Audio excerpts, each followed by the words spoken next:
Insap, Inspirasi Sabda Gereja Kristus Raja Paroki Bajiro. Saudara yang dikasihi Tuhan, kita berjumpa kembali hari ini dalam Inspirasi Sabda Gereja Kristus Raja Bajiro, Yogyakarta. Hari ini Sabtu 26 Juni 2022. Berkah dalam. Hari ini gereja memperingati peringatan Hati Tersuci Santa Perawan Maria. Saya mengucapkan propisiat untuk Anda sekalian yang menghayati spiritualitas Hati Tersuci Santa Perawan Maria. Semoga Anda sekalian senantiasa mampu meneladani spiritualitas Hati Tersuci Santa Perawan Maria dalam setiap aktivitas dan karya Anda setiap hari.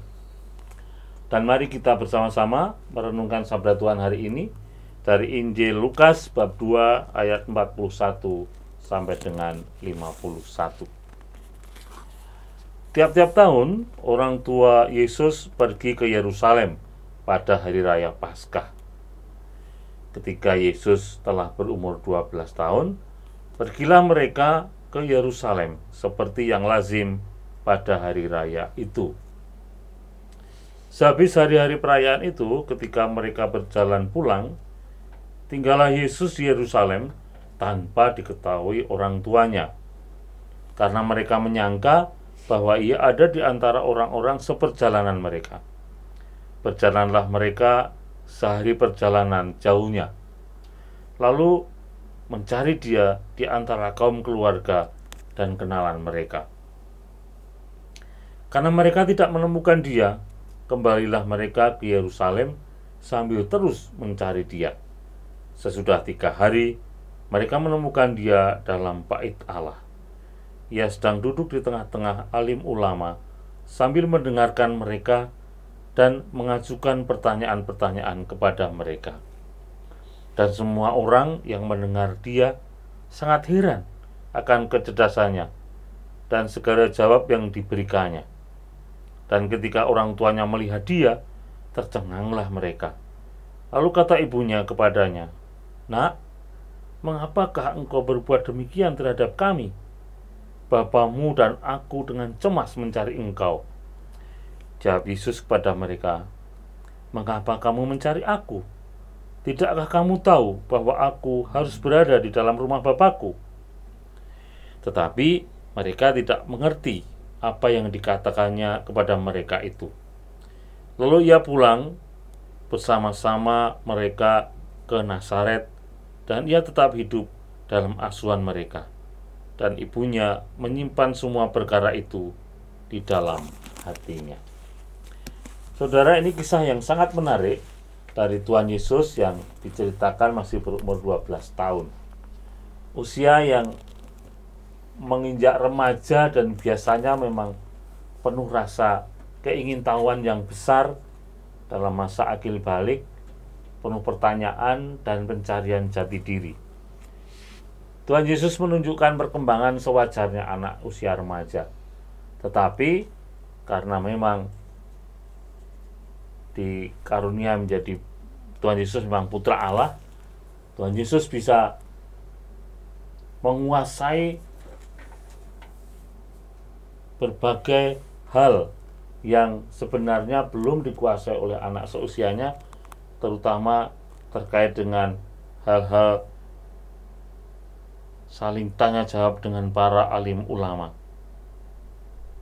Kecerdasannya sangat luar biasa, dan itu mengherankan bagi para alim ulama yang menghadapi dia. Saya mau mengajak saudara sekalian, terutama para orang tua, karena di sini diceritakan Maria dan Yusuf kebingungan karena kehilangan Yesus yang ternyata berada di bait Allah. Tapi saya mau menyoroti pada kecerdasan anak-anak remaja yang ada di sekitar kita. Dunia semakin berkembang dan banyak orang tua sekarang harus menyadari kadang-kadang merasa kalah cerdas dibandingkan anaknya, terutama dalam sisi gadget, terutama dalam sisi IT, teknologi informasi. itulah yang sebenarnya menuntut para orang tua untuk mau terus belajar agar sungguh bisa mendampingi anak-anak dengan baik. Banyak anak yang kalau bertanya justru dimarahi. Itu membuat anak lalu tidak lagi punya keberanian untuk bertanya dan berpendapat, berargumentasi. Ketika anak menjawab pertanyaan orang tua dengan argumen-argumen, orang tua biasanya marah dan merasa tersinggung. Padahal disitulah sebenarnya anak berkembang pemikirannya, anak berkembang pencarian karakternya, anak berkembang dari sisi kemampuannya untuk mempertahankan diri dan berargumentasi. Banyak orang tua yang belum terbuka dari sisi ini.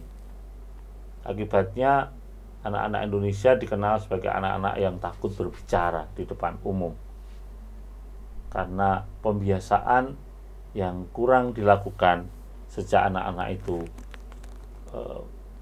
usia dini atau dari kecil di dalam keluarga-keluarga. Itu yang pertama. Maka saya mengajak para orang tua, berdiskusilah dengan putra-putri panjenengan semuanya agar sungguh bisa membantu mereka menemukan jati dirinya, membantu mereka mengasah kemampuannya untuk berargumentasi dengan benar dan tidak asal berdebat tanpa ada tujuan yang jelas. Selanjutnya, dari bacaan ini menunjukkan bahwa keluarga Yusuf dan Maria sungguh adalah keluarga yang taat dari sisi iman, kepercayaan. Karena mereka meskipun dengan jarak yang jauh mau datang ke gereja mengajak putranya yaitu Tuhan Yesus untuk merayakan perayaan Paskah.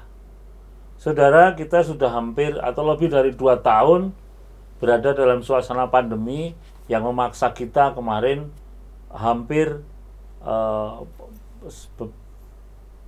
beberapa bulan merayakan Ekaristi secara online, secara daring.